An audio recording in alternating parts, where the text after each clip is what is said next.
we're gonna be talking about literally defining your 2025 performance, ano? Kasi ito na yung last month of the year. So, our topic for today is maximizing your December orders. 'Di ba?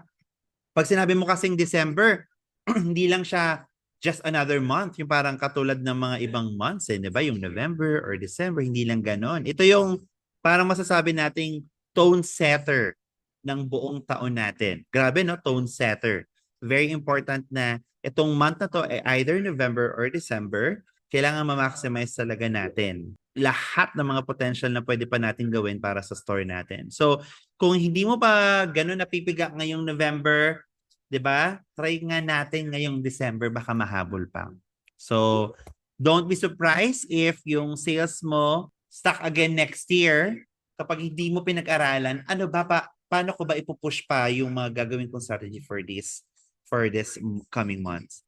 Okay, so without further ado, let me endorse the table to my business partner, Richmond Tan. Richmond, take it away. Ayun. Thank you so much for that wonderful introduction, no, Lloyd. So yes, our topic today is how to maximize your December orders. And hindi lang to about maximizing orders ah. Kasi at the end of the day, we want to maximize profit. So sa webinar na to, we are going to talk about number one, paano natin papadamihin yung order. Number two, paano natin papadamihin ang kita. And number three, how can we maximize this December para next year, sunod-sunod na ang akyat ng sales natin. So, bakit nga ba sobrang importante ng December? The reason is actually very simple. Kasi December is the pinaka-peak selling month ng buong e-commerce year. Hindi November 11/11, hindi summer, hindi June. Usually, it's in December. Bakit? Simple lang. Kasi everyone mas mayaman tuwing December. May 13-month pay, may mga bonuses, and sobrang dami pang mga incentive na nakukuha. So as a result, mas may pera sila and mas willing sila gumastos. Kasi aminin natin yan, kahit tayong mga sellers, ganyan rin tayo. If may gusto tayong bilhin na medyo mahal, ano usual natin sinasabi? Sige, December naman. Sige, Pasko naman. Sige, may bonus naman. Kasi people generally want to buy more and are willing to buy more tuwing bonus time, tuwing Christmas season, gift-giving season. So as sellers, we have to take advantage of that. Hindi lang about selling more, but selling higher basket size and attracting newer customers. Pero let's talk about naman kung ano yung mistake na ginagawa ng mga sellers. I want to shift the mindset ng lahat ng nasa webinar na to. December is not about spending more. Kasi 'di ba, isipin natin pag seller, gusto ko tumaas yung benta ko. Ano yung unang pumapasok sa isip? Okay, gastos ako ng mas malaki sa ads. Doblehin natin yung ad spend natin para malaki benta natin this December. Yan yung usual mindset ng mga sellers. Gastos tayo ng mas marami para mas marami yung benta, lalo na December. Pero that is the wrong approach. Bakit? Actually, it's quite simple. Lahat ng sellers gumagastos sa ads. Platforms, alam rin nila na sellers are more likely to spend.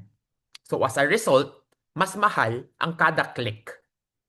Ang cost per click, tumataas, mga profit margin lumiliit, ad expense lumalaki, and yung mga ROAS natin bumababa. So yan yung mindset ng mga sellers. And platform take advantage of it.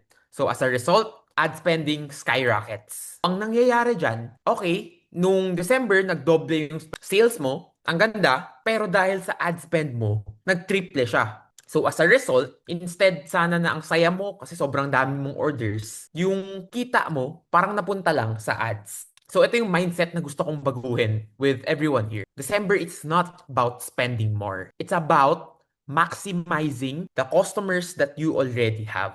So babalik tayo dyan sa e-commerce equation. E-commerce equation basically is yan yung bumubuo ng sales mo. There's traffic, there's conversion rate, and average order value. Yan yung tatlong bumubuo ng sales mo. Traffic, dyan pumapasok yung mga ads. A lot of sellers are focusing on traffic. Instead, I want to change the mindset and I want you guys to focus on conversion rate and average order value. This way, dadami ang order nyo, hindi dadami ang ad spend nyo, and as a result, mas profitable kayo. Kasi at the end of the day, yun naman talaga yung pinaka-importante. Are we profiting more? So now, actually, I wanted to add rin kung bakit hindi maganda yung nagdadagdag ka ng ad spend for December. Kasi for January, ano ang mangyayari? For example, ad spend mo per month 100,000. Dahil December, tinriple mo yung ad spend mo. Ginawa mong 300,000. By January, do you think mame-maintain mo ba yung ad spend mo na 300,000? Of course, hindi. So as a result, sa January, mahina na yung order, humina pa yung ad spend mo, bagsak talaga ang sales. Yan ang nangyayari sa sobrang daming sellers. Okay, nung December, sobrang saya, ang daming orders. Pero pagdating ng January, hindi na nag-ad spend, na wala pa yung mga buying power ng customer. As a result, sobrang bagsak ang sales. And that sets the tone for the rest of the year. Na instead of mataas yung sales mo, pinapataas mo lang lalo. Ang nangyayari sa January, ang baba ng orders mo, tas naghahabol ka lang for the rest of 2026. That is why sobrang importante ng session natin today. Kasi this will really set the tone na January pa lang maganda na result mo. And every single month after that, papagandahin lang natin lalo. Papadamihin lang natin lalo ang benta. So the theme for today's session is optimizing what you already have. Instead of magdadagdag ka ng spending, ang goal natin is to make our customers buy more. Kasi di ba, na-mention na natin kanina, lahat ng tao gusto nila yan bumili. Lahat ng tao naghahanap na yan, nakapag-add to cart na yan. So ba't pa tayo gagastos ng more money to find more customers? Eh yung customers, sila na yung naghahanap sa atin. What we want to do is to give them better offers. Para yung customer mo na bibili sana ng 400, dahil may mga Christmas promo ka, Christmas voucher ka, napabili mo sila ng 900. Napabili mo sila ng 1,000. So that is the goal, to make our existing customers buy more. Pabilhin natin yung mga customers natin ng mas marami. And dyan papasok yung increasing average order value. And actually, sobrang daming strategies on how we can increase it. There's bundle deals, there's add-on deals, there's mga free gifts, and later, we are going to discuss all of this. And another one is to improve your conversion rate. Sobrang daming visitors na pumapasok, guys, on December. So, no need to spend more to get more. Instead, let's spend to make them buy. Instead of nakafocus ka, customer, pasok, pasok, pasok, pasok, pasok, pero hindi mo sure kung bibili sila. Why not? Bigyan mo sila mga voucher para tumaas yung chances na bumili sila and your conversion increases. And here's another takeaway I want you guys to have. Pag gumagastos tayo sa ads, sa platform siya napupunta. Pero pag gumagastos tayo sa mga voucher, sa mga promo, kanino siya napupunta? Of course, naturally, gusto natin sa buyer siya mapunta. Kasi if nakuha nila yon, mas malaki yung chance na bibili ulit sila sa atin. And that is exactly the point on retention. December, it's all about giving deals. Ibigay mo siya sa mga buyers mo. Huwag mo siya ibigay kay Shopee. Kasi ang laki na ng fees ni Shopee, ang laki na ng kita niyan. Let's give it to our customer para next time, bibili ulit sila sa atin. Ngayon, pag-usapan naman natin, how can we make the customer buy more? AOV stands for average order value. Ito yung magkano chine-check out ng customers mo on average. Another term for this is sales per order. So now, let's talk about upselling AOV. Paano natin mapapataas yan? Kasi this is truly, truly, truly one of the best ways to increase your sales without spending more. Okay? Kasi this is actually a simple equation. Kung gusto mo mag-double ang sales mo, kailangan mo mag-double ng ad spend. Pero kung ma-double mo yung AOV mo, from 200, magawa mong 400 yung AOV mo, madodouble mo rin yung sales mo.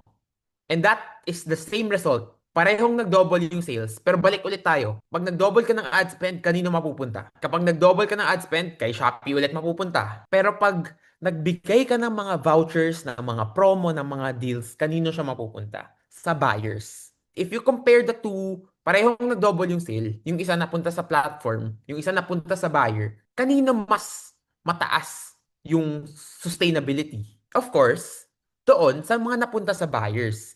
Kasi they got a deal and they want to buy more from you as a result. So, ito yung unang-unang kailangan natin ayusin. The AOV. You have to focus on how can I make my buyers buy more. Isang customer ko usually binibili 400. Paano ko magagawang 500 yung bilhin nila? A simple ways to increase your AOV, no, is to put promos. So for example, pwede tayong maglagay ng mga promos na valid until December 31. Instantly, tataas yung engagement ng customer mo, tataas ang conversion rate mo, and tataas ang AOV mo if you put a lot of promos. That's the takeaway I want you guys to have. To have Christmas-themed promos na valid lang siya tuwing Pasko. That way, magkaroon ng urgency. So dito naman tayo papasok kung papaano natin mapapataas ang AOV. There's actually just four.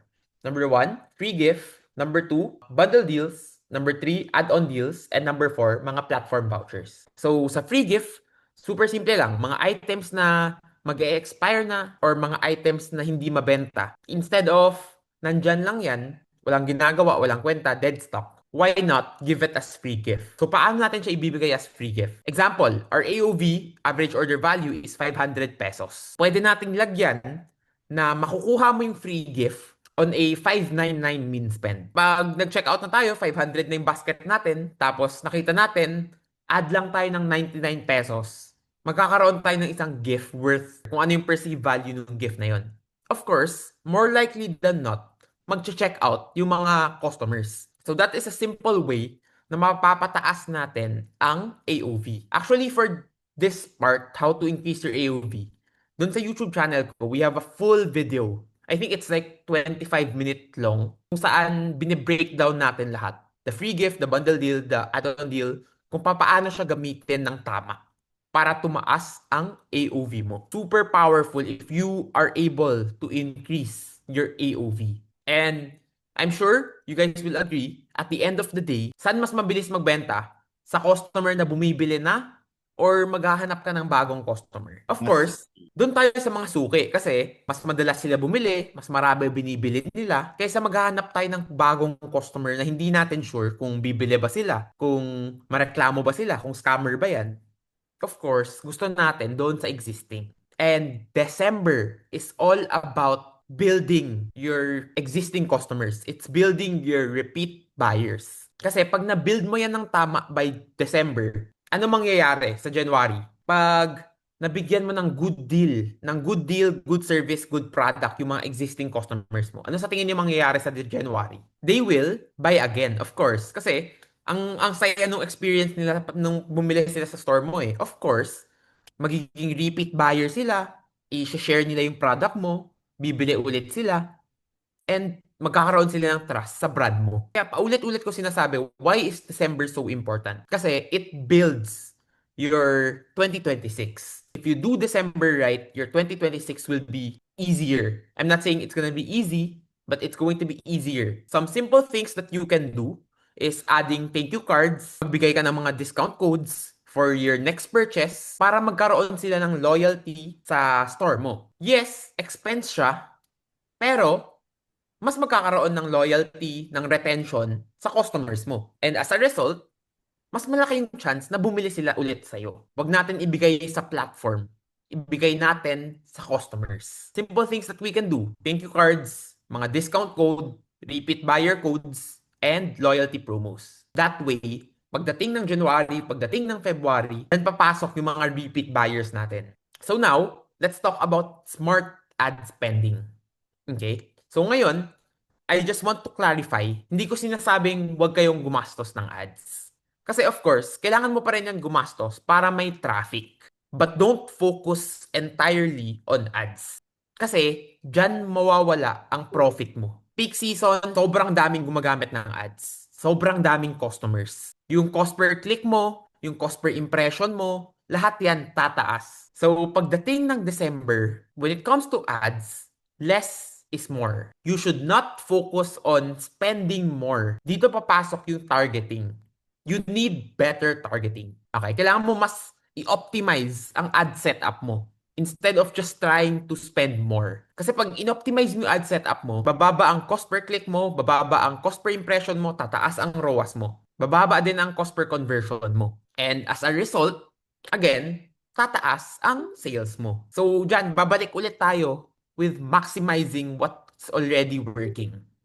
So for example, may isang ad strategy ka, gumagana na. Of course, hindi tayo biglang gastos ako sa ad strategy na to. Sabi ni Lloyd, maganda tong ad strategy, gastos ako 1,000,000 dyan.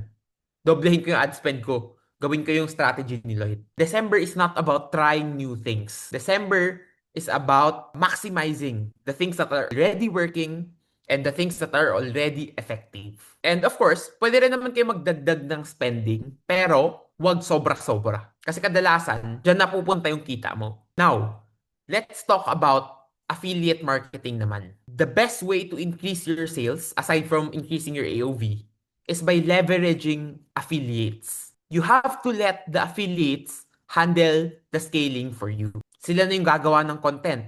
Sila na yung magla-live. Sila na yung mag-promote ng mga bundles mo, ng mga products mo, ng mga offers mo. And you focused on the back end. Make sure na maganda yung service na nakukuha ng customers. Make sure maganda yung product na nakukuha nila. That is your job. Retention. Retention and customer satisfaction. Pagdating sa affiliate marketing, I also have a full video, guys, on YouTube as well. If you want to know more on how to set up your affiliate campaign, how to send out invites, and papaano mo mag-grow lalo ang network mo. Now, let's talk about smart discounting and promos.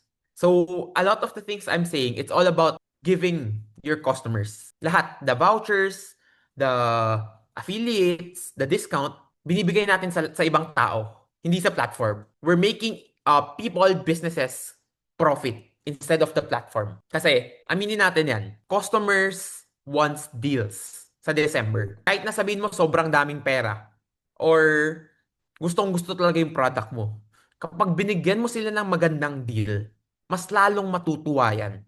Mas lalong bibili yan. So, dyan papasok ang mga smart discounts mo. Direct way to, number one, increase orders, and number two, increase AOV. Pero, it needs to be smart. Dapat, alam mo yung number mo, alam mo yung profit mo, alam mo yung profit margins mo, para hindi ka nalulugi. So, you can create offers like, okay, sabihin natin, malaki yung margins mo. You can give them 5% off, 10% off, 15% off for December only. That way, mas malaki yung chance na bumili sila, mas malaki yung bibilhin nila na basket size, and as a result, you get more orders and more profit. And then another way, let's take it a step further. You can give exclusive vouchers to your repeat and new buyers. So bakit ko sinabing repeat and new buyers? So number one, we want to give vouchers for new buyers para masubukan nila ang products natin. Kasi we have a good product eh. If you have a good product, you have a good price, you have a good system, kung bumili yan ng isang beses, bibili na ulit yan. And they only get the voucher for once. So we want to optimize to convert the visitors into new buyers. That way, bibili sila isang beses, magugustuhan nila yung product, yung service, bibili ulit sila. Bibili ulit sila, bibili, i-refer. And as a result, sobrang taas ng retention mo. And another thing that you can do is to utilize best prices in Shopee. So if you are our clients and lagi kang nag-a-attend sa mga webinars natin, alam mo to, best prices in Shopee. Basically, kailangan mo lang bawasan yung presyo mo ng 1 or 2 pesos from your standard price, and the platform sponsors a voucher for you. It sponsors a discount for you. Okay? So, i-check ninyo guys if sa Shopee ninyo, sa top, it's usually on the top right, kung meron kayong pwede isali sa best prices. And if pwede, make sure to join it. Kasi it helps significantly sa visibility and sa conversion. Okay? So, always check that. Nasa top right siya. Top right part. So, be sure to join that. December is not just about sales. Hindi siya about, gusto ko 5 million sales ako sa December. Gusto ko 10 million. It's about building momentum. And it sets the tone for 2026. So, bigyan ko kayo ng example, guys. Sabihin natin na 1 million yung sales mo. On the usual month, like tuwing January, February, March, April, May, June, July, nasa 1 million average yung sales mo. If you're able to make it 3 million sa December, even if bumaba yan ng 50%, nasa 1.5 million ka pa rin. It's still higher than what you're usually getting. That is the goal for December.